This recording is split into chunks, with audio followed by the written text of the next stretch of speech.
Out the gate, it's the burst, leading to thrust and then to speed. It's plain to see how special they are. The vision of horses running is a raw beauty anyone can appreciate, but it can also be a fragile one. At the greatest show on dirt, 150,000 at the track with millions more watching from home. Witnessed that twice in race 8 on Derby Day. Freezing Point didn't even make it down the backstretch, suffering a broken leg. While 6 races prior, Chloe's Dream suffered a knee fracture in the first turn. Both were later euthanized, becoming the 6th and 7th horses to die at Churchill Downs leading up to Kentucky Derby 149. Over the next 2 weeks, 3 more deaths. So it came to this point, to take another close look at everything, including the track itself. And we need to dial that in. And the uniformity of its 4 layers, at the surface, down. If there's any variations, such as maybe the cushion is a little bit thinner or thicker, we will see these lines move up and down. Even on a fast track, it takes a very slow pace. I travel at approximately 5 miles an hour. To get an accurate reading from the ground-penetrating radar. Churchill Downs brought back the Racing Surfaces Testing Laboratory for re-inspection. So far I'm able to verify that they are harrowing, and in fact about 2 3/4 to 3 inches. Maintenance vehicles harrow to erase horse hoof prints on the track and of course erase their own tire tracks, resetting the surface at just the right depth for cushion and consistency and therefore safety. I haven't seen anything that really stands out to me so far. Over several passes on the dirt, over 2 days on the mile oval. Nothing. Nothing obviously wrong from tests, even with this machine,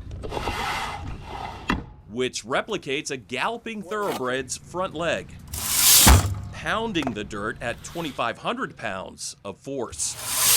It really gives you a performance test of the track. On Derby Day, there weren't any red flags on the condition of the racetrack? We didn't see any indications. We have all these tests that we perform every day, and we did not see any indication. And then what we're doing today is we're actually retesting everything to make sure we didn't miss anything. Their data is part of a thorough investigation on these thoroughbred deaths. We are looking at the track information to help the Kentucky Horse Racing Commission go back and look at all the pieces of the puzzle. But the puzzle continues. Just 2 days after the track testing, on May 26th, the number 6 horse lost in limbo. Seen here on the backside in race 7, never made it to the finish line, horrifically tumbling and then had to be put down. The very next day, veterinarians also euthanized Kimberly Dream due to injury, becoming the 12th horse at Churchill Downs to die this meet. What's going on? There's an investigation underway. The KHRC is conducting one, Churchill's conducting one, and so are we. The Horse Racing Integrity and Safety Authority, the new federal regulatory agency, has taken the lead on what it calls a cluster of horse deaths. Lisa Lazarus is the CEO. These things are multifactorial. You know, it's very rarely just one situation. It's very rarely just one item that's causing the issue. Lazarus says they're looking at the veterinary history on the horses and their medications. They're also waiting on necropsy reports, which is now required of every deadly racehorse breakdown. HISA has made the rules uniform from track to track, state to state. These breakdowns were not all under the same circumstances. Some of them were on the dirt track, some were on the turf track. There was a paddock accident, there were a couple of sudden deaths. So we have to also look at the common factors to see whether or not we can discern whether or not there are any trends. Pieces of the puzzle, which so far hasn't been solved, with still 6 more weeks of racing left.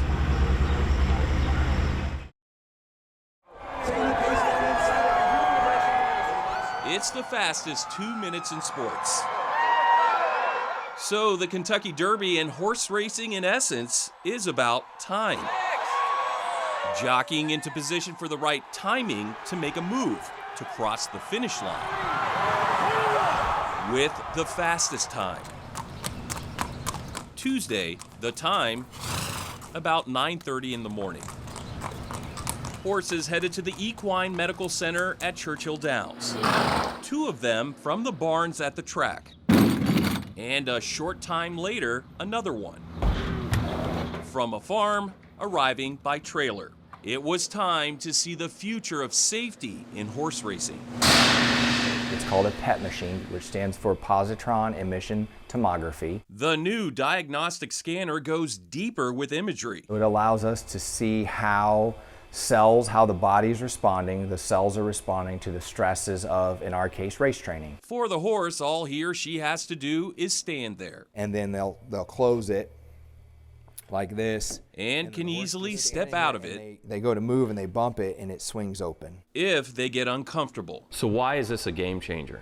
So for the first time, we're actually able to get ahead of that fracture. For the first time ever, we're able to identify that lesion before it becomes a fracture line. To actually see it, though, requires an isotope. To get the isotope for the injection, it does require a little lead time. Once again, timing, as Dr. Will Farmer, the equine medical director at Churchill Downs, points out. The isotope, driven from Cincinnati, has to arrive on time to be effective. The isotope, similar to ones used in human cancer screenings, is radioactive and is constantly decaying. This is shielding us from some radiation. Therefore, if it sits too long, it becomes too late for the right dose. Perfect. Got it? But first, the patient has to be sedated. We okay? Give it some time to take effect, and then bring him out.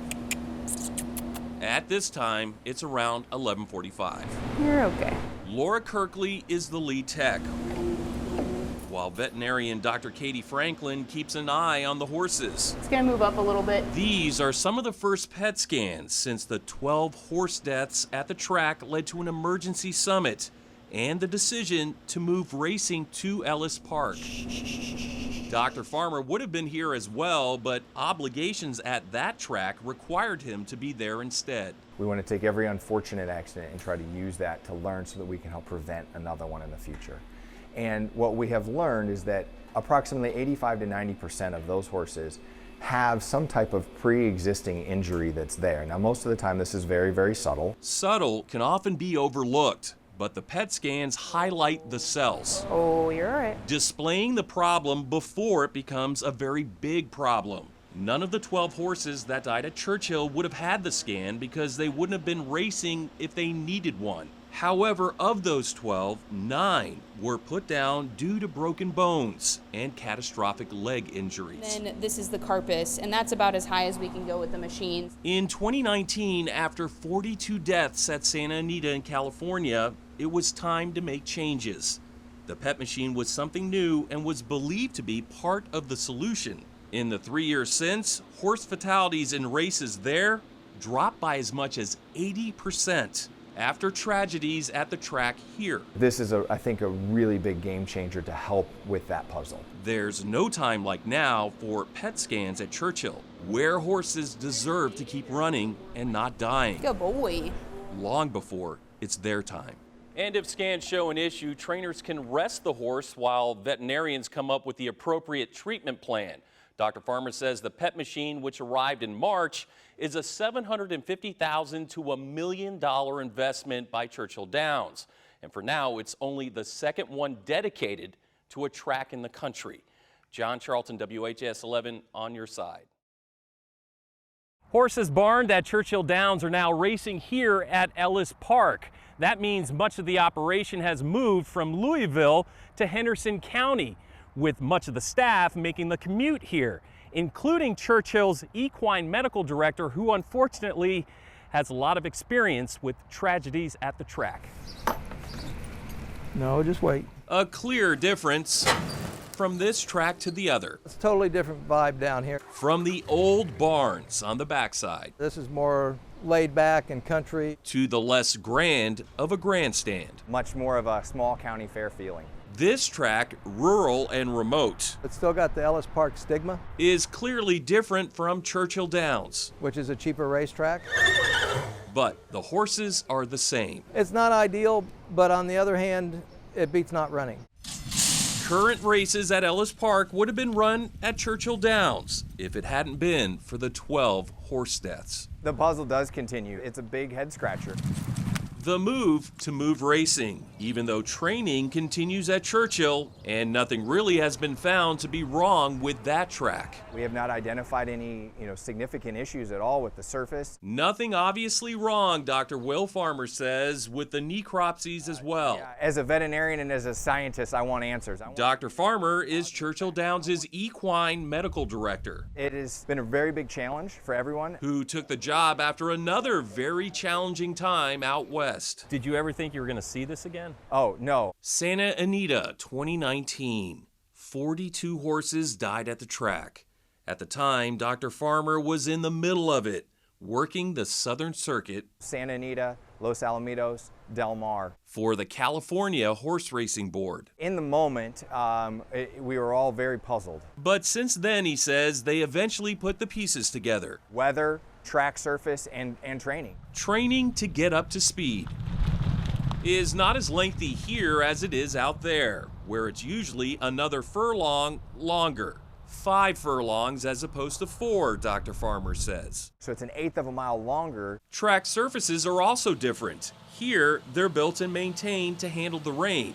There, it's supposed to be dry. In 2019, it was unusually wet at Santa Anita. They had a number of inches of rain for a location that is typically a desert. At Churchill, however, it's been pretty dry as well. Could that be a problem too, that it hasn't been that wet and we don't have enough water on the tracks? We could put thousands of gallons of water down in a very short few minutes of time onto the racetrack. And obviously when we go through drier spells, we ramp that up. At Santa Anita, we definitely knew was weather impacted.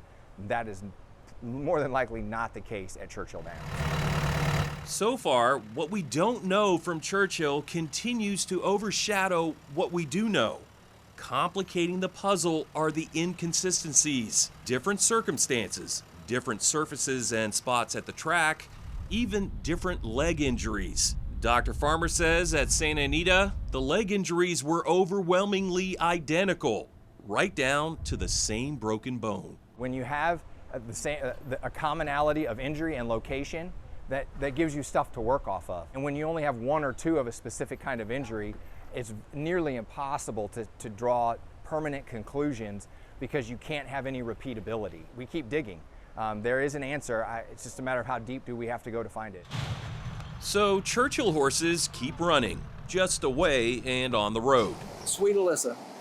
She ran 3rd today, got beat a hit for 2nd. It sure is different. But trainer Neil Pessin will keep driving the 2 hours each way. Okay, thank you, sir. As long as there's no difference in the winnings. I'm not concerned about the safety at either track. Churchill's meet here at Ellis Park actually ends a day early on July 2nd. This track's regular meet starts on July 7th. At Ellis Park in Henderson County, Kentucky, I'm John Charlton, WHS 11, on your side. Just by the way they run can tell you a lot about a horse, can help tell them apart. Speed is the most obvious difference, but the more subtle signature is in its strides. Each individual horse has his own style of running. It's as unique to him as are our fingerprints. But it's not hoof impressions left on the track. Lifting the print is sensor-based technology going along for the ride. We assign them a course. It's training at Churchill Downs. Dr. Denise McSweeney out of Washington State University. It takes a couple minutes for them to sync with our satellite. Is helping to develop Stride Safe. Take a saddle cloth, open it up here. I pop the sensor in here. Often working in the barns. Ready, William? And closely with the racehorses. Here, she points out that the sensor, positioned by the saddle, is out of the way and the horse doesn't even know it's there.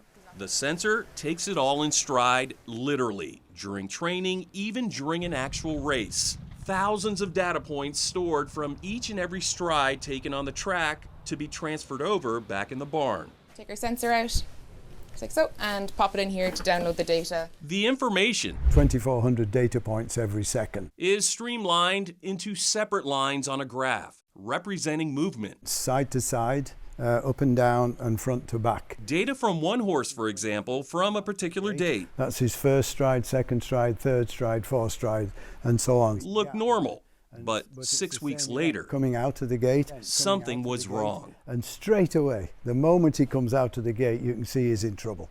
This data and that data are dramatically different. The horse was struggling, wasn't moving right, That went on for 70 seconds without the jockey even knowing it. until, unfortunately, this animal's leg did break and had to be euthanized and the jockey went flying. Dr. David Lambert, Stride Safe owner and CEO, says data sets help tell the story. The front legs are all over the place. The horse telling the story, analytically speaking. So this is the closest you'll ever get, or at least for now, from a horse communicating to you Big that time. there's a problem. Yeah, that's right. That horse is talking to you right there. Equine experts, including Dr. Lambert, agree the vast majority of horse breakdowns are weeks and months in the making. What are you trying to accomplish? An early warning system, basically. Stride Safe data would raise a red flag. The horse could then get checked out before running again.